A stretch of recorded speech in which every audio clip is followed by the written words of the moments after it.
Hello everyone, and welcome back to Urban Shadows Rachaven. My name is Orthadoof, and today we are going to be doing our actual first gameplay session. You might have noticed that the setup has changed. I mostly am doing this angle because I want to get more stuff in the shot. There is one other change I did make, which is the map, which is now this handy little hex grid. Basically, the way that I determine where something is I'll just roll a d4, because the d4 is the, it's probably the die that rolls the least. I'll just roll d4 and try and determine what, okay. Sometimes I need to do it a couple times, because, you know, it's not exactly flawless. The highest number, 4, is on this one. So it would be here, which is how I determine where my territory is, which is A. Alright, so just a reminder for anyone who missed or just skipped character creation for this campaign. We are playing as Mel, a nature spirit who, after a magical ritual gone wrong, is now stuck in the body of a mortal sorcerer. First things first, we need to do our beginning of session move. Basically, I'm going to roll for a faction, because there's like a whole process for determining a faction. I'm just gonna roll d4. So again, I'm not gonna say this every time I roll for a faction, but 1 is mortality, 2 is night, 3 is power, 4 is wild. 4. So we're getting involved with wild. That's the faction we have the highest stat in. So tell the MC about a rumor or conflict you've heard about that faction. By tell the MC, we mean roll with the Game Master emulator. So, what is the Wild getting up to that we, by proxy, also get up to? 25, dominate. That's caught. 36, bureaucracy. Dominate bureaucracy. That's a pretty simple one. So, I think the Wild, which are otherworldly creatures, are maybe trying to get someone in a place of serious political power in the city, like serious mortal power. Let's roll to see which creature is making this power play. They are a banal servant. A banal servant. Ooh. We don't know what kind of creature this is, because a wild creature, at least in the core rulebook, is either tainted, which means they have a pact with a demon, or they're fey. And I don't think we know what kind of creature this is. I think maybe we just have a hint. Like there's something on the air that whoever this is up to no good. What's their name? What is the name of this official? Since this is a political figure, let's give him a last name. 92. Or 29. I can't read. Rosie Davis. Alright, so Rosie Davis is running for politics, and we suspect there's something a little fucky-wucky going on there. So obviously, first things first, I have added her to the characters list. I'm also going to make a thread.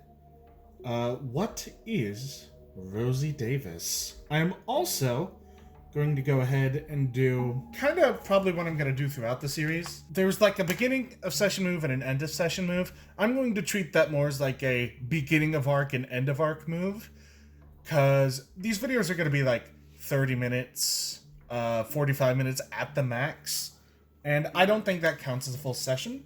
So to keep track of when an arc begins and ends, we're going to do a good old countdown clock. So arc 1, Rosie Davis. So basically, it's going to be a 6-part countdown clock, and once we get to the end of it, we'll know that we've found all there is to find, and we can finally wrap up. So, now that we actually know what the conflict is, we need to roll with Wild, which is great, because that's a +2. We also, I believe, get to mark Wild, because anytime you roll with a faction, mark it off on your sheet. And once you've marked off all 4 factions, you'll level up, which is cool, motivates you to really get involved into politics. That's a 12, hell yeah. You've got a debt on someone in that faction or a useful piece of information or equipment. I feel like we have a lot of NPCs on the table already, so I'm not sure I want to create another NPC just yet. Did I put Rosie David instead of Rosie Davis? I like Rosie David. Let's get a useful piece of information. So what I'm going to treat that as is, first things first, we start off with one segment of the countdown clock already filled. Roll to find out. What do we know? 21. Release. 37. Business. Release. Business. So, what I think is that this person is somewhat famous.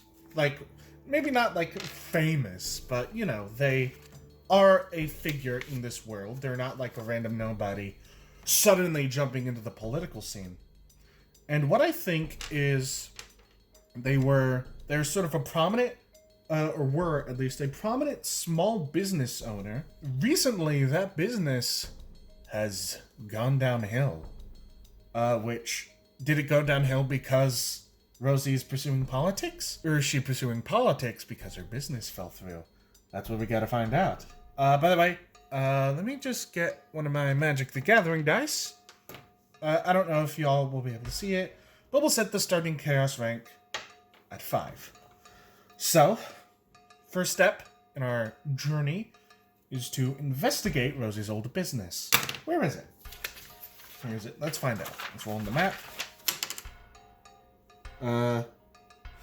We're gonna go with here, because that's where it's more prominent. So it's right next door to our territory. What was her business? Like, what was it, basically? Said banal servant. So I'm thinking genuinely just like, you know, mom and pop shop, general store. It closed down recently. And maybe she's one of those people that's like, oh, an icon of this small town community. So let's go investigate her business. Let's see what's up here. So Mel arrives, and we are going to, there's an exact move for this, investigate a place of power. Does this count as a wild place of power? Or since it was such a pillar of a community, is it a mortality place of power? We'll say, does it count as a mortality place of power? It's kind of a stretch, so I'm going to say unlikely, but we'll see. 89. That is definitely a no, but I need to check to see if that's an extreme no. 89 is an extreme no, so this is not a mortality place of power, because it was actually condemned. Like, the place is shut off. No one is allowed inside, because it's dangerous in some way. So Mel tries to walk up, sees that the place is like quarantined, so we are going to have to try and basically like break in without anyone seeing, which will probably be a keep your cool check. So roll with spirit, that's +1. Oh hell yeah, that's an 11. So on a 10 plus, all's well. So Mel, probably not the most subtle person, just kind of like breaks down the back door, because Mel has the wherewithal to be like, I probably should not break down the door that is facing the street, so we'll kick in the back door. So Mel kicks down the back door, enters. So let's roll to investigate a place of power. So this is going to be wild, which we've already marked once. That's kind of why I was like pulling for it to be a mortality thing, because the more factions you mark, the better. Oh, well. Holy hell, that is a 14. Double sixes. So, on a hit, you see below the surface to the reality underneath. On a 10 plus, you can ask the MC one question about the schemes and politics of the faction in question. So, I think, obviously, the truth we're going to see is what the hell happened to this place. So, let's roll to find that out. 50. Debase. Ooh, what was debased here? 98. Debase fame. I think maybe this is how we confirm she's a fae. So, this place, like anything belonging to the fae, is powered by belief, by its reputation, by people knowing about it and coming to it. And recently, this big old, like, supermarket place, like a Walmart, opened nearby, and people just stopped coming here. And because the Fae don't do anything halfway, this place just didn't fall out of disrepair. It utterly collapsed. So this building is unstable. It could fall down at any moment. Not great for us, but we do get to ask another question. Was this intentional sabotage on the part of whoever opened the supermarket? I'm gonna say it's very likely, is because that's a hell of a plot hook. 66? Yeah, that'll be our second segment on the countdown clock. Interesting. Obviously, this is a case of big, like, conglomerates coming in and shutting down the little mom and pop stores, which is something that our nature spirit, someone who helps defend the downtrodden, is very unhappy with. So we're definitely gonna have to go check out the supermarket. We'll bump the chaos rank down to a 4, and let's do our chaos roll. 10. So nothing happens. One thing I meant to ask. How many weeks away is the full moon? 2. So we have 14 days until the next full moon, which is good, but also it means, like, we're not super strong. The 4 points here, so T's here. So it's a couple of neighborhoods away from David's old store. What are we gonna call the supermarket? Rows. Because they have rows upon rows of stuff. Actually, I want to see if we have any contacts. I can ask about this. Within mortality or power. I think we have an NPC in every faction, but, well, at the end of character creation, we had an NPC in every faction of Wild. I'm gonna ring up Tomorlin. Because he's... like, Joseph is part of power, but we need to, like, kind of help protect him. So instead of going to the store directly, we're going to visit Tomorlin in person. So we are going to hit the streets. So we roll with power, which, hey, we get to mark that off. Let's see if we can pull it off. Ooh, that's a 3. He's not available now. What happens? How do we fuck this up when we go to visit Tomorlin? What stops us from visiting him, basically? 41. Expose. Zoinks. 70. Extravagance. Expose extravagance. Once we get to Tomorlin's place, like, the pawn shop he runs is being searched by police because of all, like, the weird occult shit he keeps there. So Mel sees this and he's going to try and get a better view of what is happening. I think, Mel, first of all, tries the straightforward approach. Goes to walk up, and one of the officers says, "I'm sorry, you can't come in right now. There's a police investigation." So Mel just kind of sneers, heads back a little ways away. I think, actually, I wanted to, like, let it out, extend my senses, because I am part wolf. So, do wolves have a good sense of hearing? Ruby, you're a dog. Do you have a good sense of hearing? Yeah, where the hell's Ruby? Alright, well, I guess I don't have a dog anymore. Anyway, we need to get into position first. So let's roll to keep our cool. Try and, like, find a decent vantage point. Fuck me, that's a 4. Okay, how do we fuck it up this time? So we try to hide, but 85 negligence. 53 home. So the police kind of stop Mel as Mel goes to walk away. We're trying to do an investigation here. Can't have drunks and bums wandering around the crime scene. And I better not see you sleeping in that alleyway on my way out of here. Or this bum. Mel kind of grimaces, sizing up this police officer. Is he alone? That is a 61. So he is not. So it's him, and it's probably just one other guy. I think Mel's gonna try and take these fools down.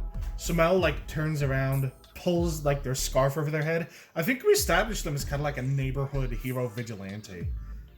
So, it's likely no one's gonna snitch on Mel.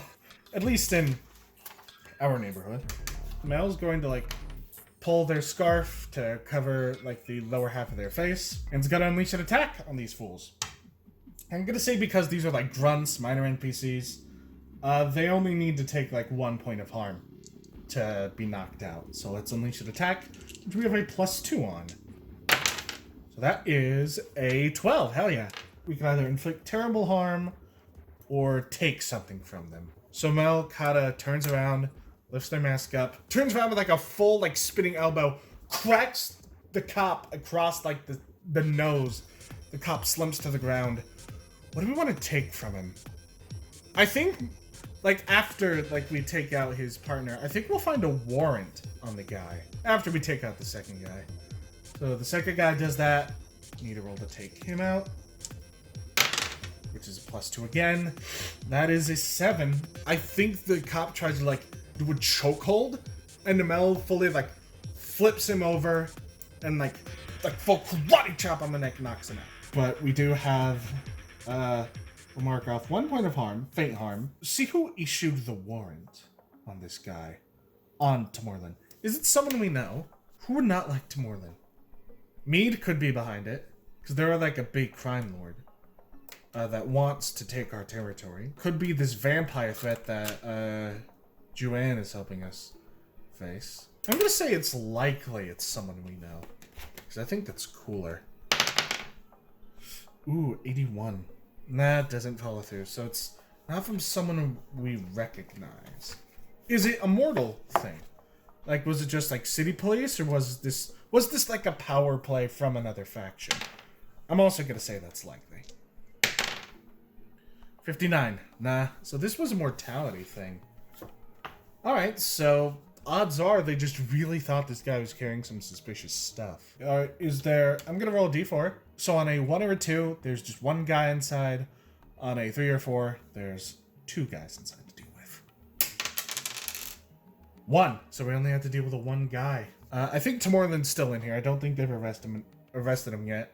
This 1 cop is still searching through his stuff.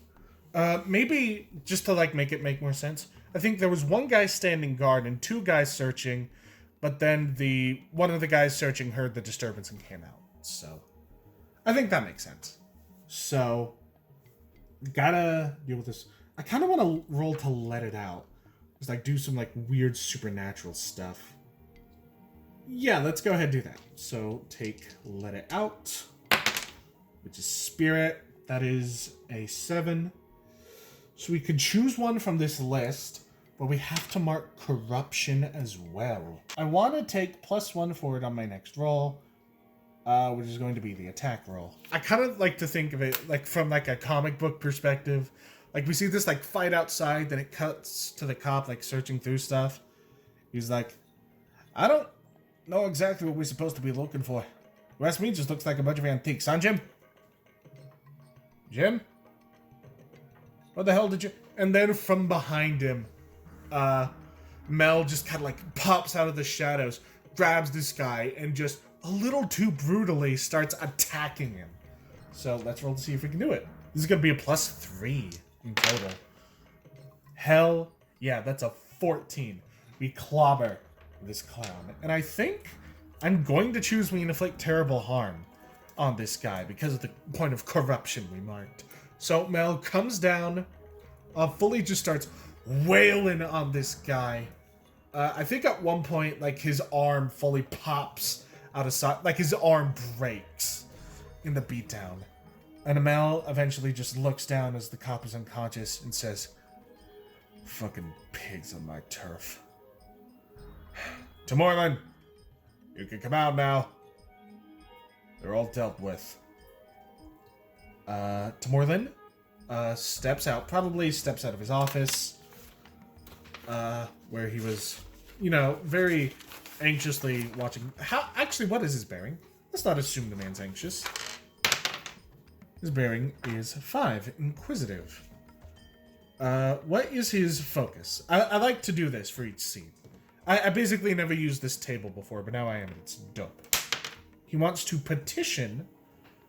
Ooh. What does he want to petition about? I'll let NPC focus. 36. He wants to petition about fame. let's roll for his mood, just to finish it up. Our relationship is friendly. We're friends.